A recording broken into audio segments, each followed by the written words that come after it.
के पुणे में प्रधानमंत्री नरेंद्र मोदी का मंदिर बनवाने वाले कार्यकर्ता ने भाजपा छोड़ दी है।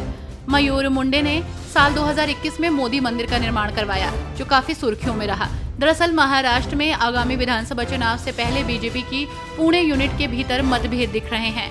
कोथरूड और खड़कवासला के मौजूदा विधायकों पर उम्मीदवार चयन प्रक्रिया में दखल देने की कोशिश का आरोप लगा है, तो वहीं चुनाव से पहले ये फैसला चर्चा में बना हुआ है। दिल्ली सचिवालय में आज बीजेपी विधायकों ने सीएम आतिशी के साथ बैठक की।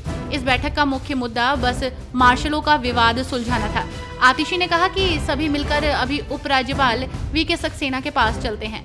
यहीं पर पूरी कैबिनेट है, यहीं पर साइन होगा, जिसके बाद भाजपा एमएलए ने एलजी के निवास जाने से मना किया है। हरियाणा चुनाव को लेकर नेताओं की प्रतिक्रिया सामने आ रही है। इस बीच किरण चौधरी की प्रतिक्रिया सामने आई है। बड़ा पर्व है, इसमें सबको हिस्सा लेना चाहिए क्योंकि आपके वोट की ताकत ही सरकार बनाती है। मेरा मानना है कि उसी को वोट देना चाहिए जो ईमानदार हो, जिसने आपके लिए काम किया है। आज हरियाणा के लोगों को फैसला करना है। एक तरफ ऐसी सरकार है जिसने किसानों के लिए ऐतिहासिक फैसलों पर काम किया है, महिलाओं को आगे बढ़ाया, युवाओं को रोजगार दिया, और दूसरी तरफ ऐसे लोग हैं जो भ्रष्टाचार में लिप्त हैं और झूठ बोलने में माहिर।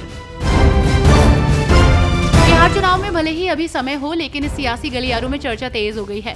इस बीच बिहार में जेडीयू राज्य कार्यकारिणी की आज बैठक है। इससे पहले ही सीएम नीतीश कुमार को भारत रत्न देने की मांग उठी है। पटना में प्रदेश जेडीयू कार्यालय के बाहर पोस्टर लगाए गए हैं, जिसमें जेडीयू के नेताओं की तरफ से नीतीश कुमार को भारत रत्न दिए जाने की मांग की गई है। ये पोस्टर जेडीयू के महासचिव छोटू सिंह ने लगाया है। वीरांगना रानी दुर्गावती के 500वें जन्म शताब्दी के मौके पर सीएम मोहन यादव कैबिनेट की बैठक सिंग्रामपुर में हो रही है। इस बैठक के साथ मध्य प्रदेश सरकार कई सौगातें भी दे रही है। इसमें सबसे ज्यादा इस बात पर फोकस कर रहे हैं कि मध्य प्रदेश के बड़े शहर ही नहीं बल्कि छोटे छोटे इलाकों के विकास के लिए भी बीजेपी सरकार आगे बढ़ रही है। कांग्रेस नेता रणदीप सिंह सुरजेवाला ने हरियाणा में वोटिंग के दौरान कहा कि हरियाणा के लोग वोट जरूर डालें। उन्होंने कहा कि प्रजातंत्र के इस पर्व में लोग बढ़ चढ़कर हिस्सा लें, क्योंकि प्रजातंत्र की आधारशिला जनता है। जनता के वोट करने से प्रजातंत्र मजबूत होगा।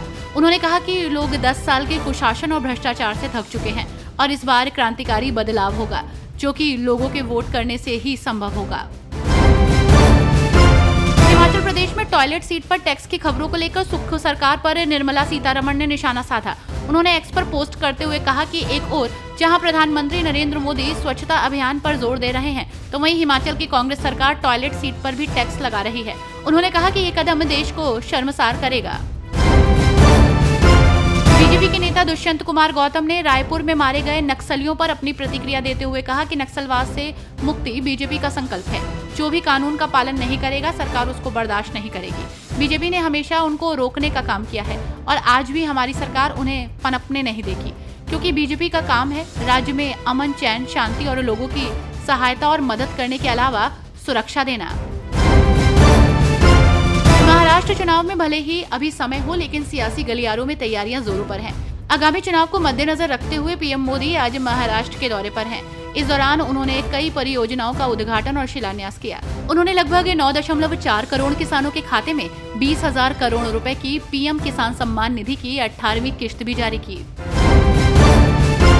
भाजपा सांसद नवीन जिंदल हरियाणा विधानसभा चुनाव के लिए मतदान करने पहुंचे। इस बीच वो कुछ अलग अंदाज में नजर आए। आपको बता दें कि घोड़े पर सवार होकर नवीन जिंदल वोट डालने पहुंचे। उनका ये अंदाज वायरल हो गया। हालांकि हरियाणा चुनावों पर बात करते हुए उन्होंने कहा, केंद्र में जो पार्टी सत्ता में होती है वही हरियाणा में सरकार बनाती है, क्योंकि हरियाणा के लोग डबल इंजन वाली सरकार पर विश्वास करते हैं।